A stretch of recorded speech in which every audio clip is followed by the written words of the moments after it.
મિત્રો આજે આપણી પાસે બધું જ છે, ખિસ્સામાં પૈસા છે, હાથમાં મોબાઈલ છે અને ઘરમાં તમામ સુવિધાઓ છે, પણ એક વખત દિલ પર હાથ મૂકીને સાચું કહેજો કે આ બધું હોવા છતાં રાત્રે જ્યારે આંખ બંધ કરો ત્યારે મનની અંદર પેલી 90ના દાયકાવાળી શાંતિ જેવો અનુભવ થાય છે ખરો? આપણે એ છેલ્લી નસીબદાર પેઢી છીએ જેમણે સંબંધોને જીવતા જોયા છે અને એ સંબંધોને સોશિયલ મીડિયાની સ્ક્રીનમાં મરતા પણ જોયા છે. આપણે એ છેલ્લી પેઢી છીએ જેણે પોતાના માવતરને દીવાના અંજવાળે આખા ઘર માટે પરસેવો પાડતા પણ જોયા છે. આજે ભલે આપણે લાખો રૂપિયા કમાતા હોય પણ એ 1 રૂપિયાની પીપરમેન્ટમાં જે સંતોષ હતો એવો સંતોષ આજે મોંઘી ચોકલેટમાં પણ નથી. જો તમે પણ 90ના એ જમાનામાં જન્મ્યા હોય તો આ વિડીયો ખાસ તમારા માટે જ બનાવ્યો છે. અને આજે આપણે એ દુનિયાની સફરે જવું છે જે દુનિયા આપણને કરોડો રૂપિયા ખર્ચ કરતા પણ પાછી ન મળે.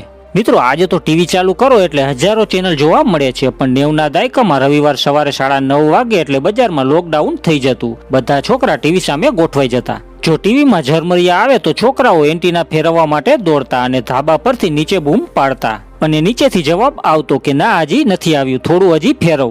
અને જેવું ટીવી સાફ થાય એટલે આખું ફળ્યું જાણે કોઈ જંગ જીત્યું હોય એવી રાડારાડી કરી મૂકતું. ભલે ત્યારે દૂરદર્શન એક જ ચેનલ હતી પણ એની જે કિંમત હતી એ આજના ઓટીટી પ્લેટફોર્મના લાખોના સબસ્ક્રિપ્શનમાં પણ નથી. આજે છોકરાઓને 100 રૂપિયા આપો તોય મોઢું બગાડે છે, પણ આપણા એ જમાનામાં ખિસ્સામાં 1 રૂપિયો હોય ને તો આખા ગામમાં વટથી ચાલતા અને દુકાને જઈને 1 રૂપિયામાં પેલી નારંગી પીપરમેન્ટ કે ગુરુચેલા ખાઈને મિત્રને બતાવતા. અને ક્યારેક તો 1 રૂપિયાનો સિક્કો પકડીને દુકાન પાસે કલાકો સુધી ઊભા રહીને એ નક્કી કરતા કે આ 1 રૂપિયાનું શું લેવું. એ 1 રૂપિયાનો જે વટ હતો એની સામે તો આજે 500ની નોટ પણ ટૂંકી પડે. આજે છોકરાઓ પબજી અને ફ્રી ફાયર રમે છે, પણ આપણી અસલી પબજી તો ગામના ચોકમાં રમાતી. લખોટી, ભંબરડા, ઠીકરીદા અને યાદ છે ને ક્રિકેટ રમતી વખતે જેનો બેટ હોય એ જ પહેલી બેટિંગ કરતો, એવો તો અનોખો કાયદો હતો. જો એ બેટ વાળો ક્યારેક વહેલો આઉટ થઈ જાય તો એ બેટ લઈને ક્યારેક ઘરે પણ વહી જાય. અને ત્યારે આપણી સાચી શાંત ત્યારે પડતી જ્યારે મમ્મી હાથમાં સાવરણો લઈને આપણને બોલાવવા માટે આવતી.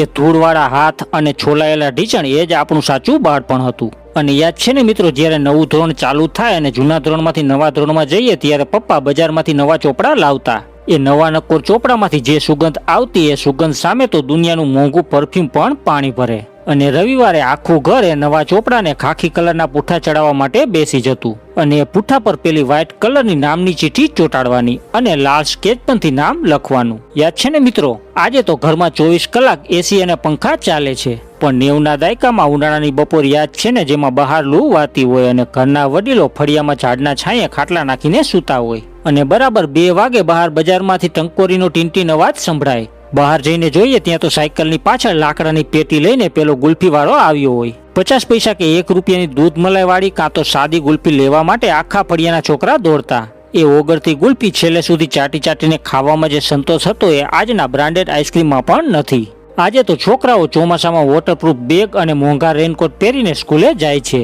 પણ 90ના દાયકામાં જ્યારે વરસાદ આવતો અને આપણે સ્કૂલે જવા નીકળતા ત્યારે મમ્મી આપણને પેલી પ્લાસ્ટિકની ખાતરની થેલી કે અનાજ ભરવાના કોથળાની કૂચલી માથા પર ઓઢાડી દેતા. એ કૂચલી જ આપણો દેશી રેનકોટ હતો. સ્કૂલેથી છૂટીને રસ્તામાં ભરાયેલા પાણીમાં કાગળની હોડી મૂકવાની અને નેવાના પાણી નીચે નાહવા માટે છોકરાઓ દોડાદોડી કરતા. ત્યારે આપણને ન્યુમોનિયા કે શરદીનો કોઈ ડર નહોતો, કેમ કે આપણી ઇમ્યુનિટી એ માટીમાં જ ઘડાયેલી હતી. 90ના દાયકામાં કોઈ પાસે મોબાઈલ ફોન નહોતા, એટલે ત્યારે આપણી પાસે ફેમિલી ટાઈમ રહેતો. રાતે લાઈટ જાય તો આજની જેમ કોઈ ગુસ્સે નહોતું થતું, પણ આખું ઘર ધાબા પર જઈને બેસી જતું. મમ્મી ટુવાલથી પંખો નાખતી હોય, પપ્પા ખેતીની વાતો કરતા હોય અને દાદા દાદી પરીઓની કે રાજા મહારાજાની વાર્તાઓ સંભળાવતા હોય.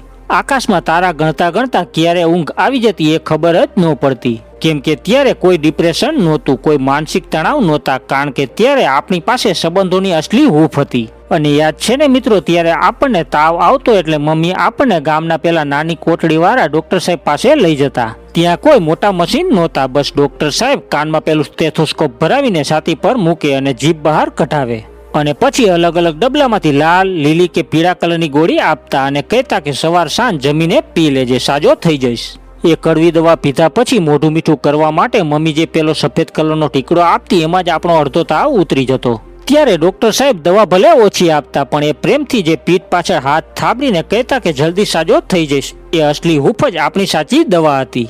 આજે બહાર થોડોક વરસાદ પડે તો પણ લોકો ઘરમાં એસી ચાલુ કરીને ભજીયા ખાય છે, પણ 90ના દાયકાના ચોમાસાની વાત કરીએ તો ત્યારે નળિયાવાળા કે પતરાવાળા મકાન પર જ્યારે આખી રાત ધોધમાર વરસાદ પડે ત્યારે ઉપર નળિયામાંથી કે પતરામાંથી પાણી ટપકવાનું ચાલુ થઈ જતું, એટલે આખું ઘર જાગી જતું. પપ્પા ટોર્ચ લઈને નળિયાને જોવા માટે દોડતા અને મમ્મી એ ટપકતા પાણી નીચે ડોલ કે તપેલી રાખી દેતા. એ આખી રાત પેલો ટપટપનો અવાજ મ્યુઝિકની જેમ વાગતો હોય અને આપણે ગોદડું ઓઢીને સૂતા હોય. મિત્રો ત્યારે એ ઘરની છત ભલે ટપકતી પણ એ ઘરમાં પ્રેમ ક્યારે નહોતો ખૂટતો.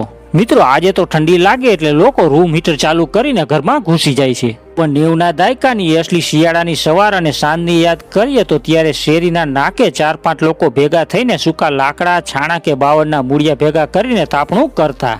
એ તાપણામાં હાથ શેકવા માટે આખું ગામ ભેગું થતું અને યાદ છે ને, એ તાપણાની અંદર પેલા શક્કરિયા કે બટેટા દબાવી દેતા. અડધી કલાક પછી એ શેકાઈ જાય એટલે એને બહાર કાઢીને ફૂંક મારતા મારતા ખાવામાં જે આનંદ મળતો એવો આનંદ આજના ડિજિટલ યુગમાં સાવ ગાયબ જ થઈ ગયો છે. આજે તો છોકરાઓ કયા ટાઈમે ટ્યુશન જશે, ક્યારે રમશે એનું આખું શિડ્યુલ ડાયરીમાં લખેલું હોય છે. પણ 90ના દાયકામાં આપણી જિંદગી સાવ ટેન્શન વગરની હતી. બપોરે જમીને શેરીમાં નીકળ્યા તો છેક સાંજે જ ઘરમાં પગ મૂકવાનો. ત્યારે આપણી પાસે કોઈ ઘડિયાળ નહોતી, પણ આપણો એક અનોખો કુદરતી કાયદો હતો કે સાંજે અંધારું થાય ત્યારે જ ઘરે જવાનું. જો અંધારું થયા પછી પણ કોઈ છોકરો ઘરે ન જાય એટલે એના પપ્પા હાથમાં સોટી લઈને રાડ પાડે ત્યાં તો બધા પોતપોતાના ઘરમાં ગાયબ થઈ જતા. આજે તો ફોન પે અને ગૂગલ પે ચાલે છે, પણ 90ના દાયકામાં દાદીના ઓરડામાં પેલી લોખંડની કે લાકડાની જૂની પેટી રહેતી. એ પેટીની અંદર એક નાની કાપડની થેલીમાં દાદીએ ગાયનું દૂધ અને ઘી વેચીને થોડા પૈસા અને આપણા માટે પેલી લાલ પીપરમેન્ટ છુપાવીને રાખી હોય. જ્યારે આપણને વાગતું કે સ્કૂલેથી રોતા રોતા આવતા ત્યારે દાદીમાં એ થેલીમાંથી 1 રૂપિયો કાઢીને આપણા હાથમાં મૂકતા અને માથે હાથ ફેરીને કહેતા કે કાંઈ નથી થયું મારા દીકરાને. એ 1 રૂપિયામાં દાદીનો આખો સંસાર અને પ્રેમ છુપાયેલો હતો. આજે બેંક એકાઉન્ટમાં લાખો રૂપિયા પડ્યા છે, પણ એ પેટી જેવી સુરક્ષા અને દાદીનો એ પ્રેમ આપણને આજે ક્યાંય નથી મળતો. આજે આપણી પાસે કબાટ ભરીને કપડાં છે, તોય સવારે શું પહેરવું એની મૂંઝવણ થાય છે. પણ 90ના દાયકામાં પપ્પા પાસે આખા વર્ષમાં બસ 1 કે 2 જોડી કપડાં જ રહેતા અને એ જ કપડાં પહેરીને પપ્પા તહેવાર, લગ્ન અને કોઈનો મયતનો પ્રસંગ કાઢી નાખતા. પપ્પા પોતાના માટે કપડાં નહોતા લેતા, કારણ કે આપણને દિવાળી પર નવા કપડાં અને ફટાકડા અપાવી શકે. ભલે પછી એ પોતાના બધા શોખ મારીને પણ આપણને ખુશ રાખતા. આજે આપણે પપ્પાને મોંઘા શર્ટ ગિફ્ટ કરીએ છીએ, પણ એ જમાનામાં આપણા માટે એમણે જે કર્યું છે એ ઋણ આપણે 7 જન્મ માટે પણ ન ચૂકવી શકીએ. આજે તો છોકરાઓ યુટ્યુબ પર કાર્ટૂન વિડીયો જોઈને મોટા થાય છે, પણ 90ના દાયકામાં સાંજે ગામના ચોકમાં વડલા નીચે દાદાનો ખાટલો ઢરાતો. આખી શેરીના 10-12 છોકરાઓ એક ખાટલાની ચારે બાજુ ગોઠવાઈ જતા. દાદા જ્યારે પેલી રાજા રાણી, સત્યવાદી હરિશ્ચંદ્ર કે રામાયણની વાર્તા સંભળાવતા ને ત્યારે જ આપણું સાચું બાળપણ ઘડાતું.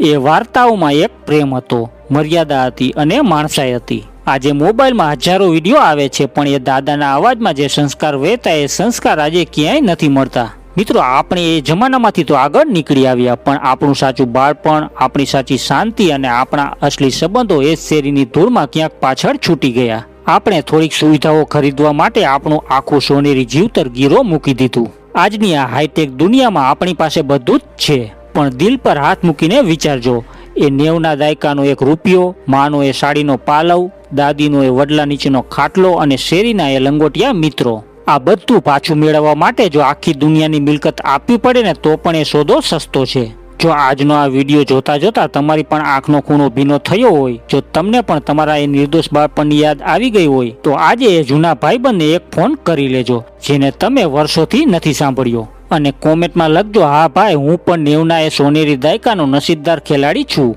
જો આ વિડીયો તમને ગમ્યો હોય તો વિડીયોને લાઇક અને ચેનલને સબસ્ક્રાઇબ કરી દેજો.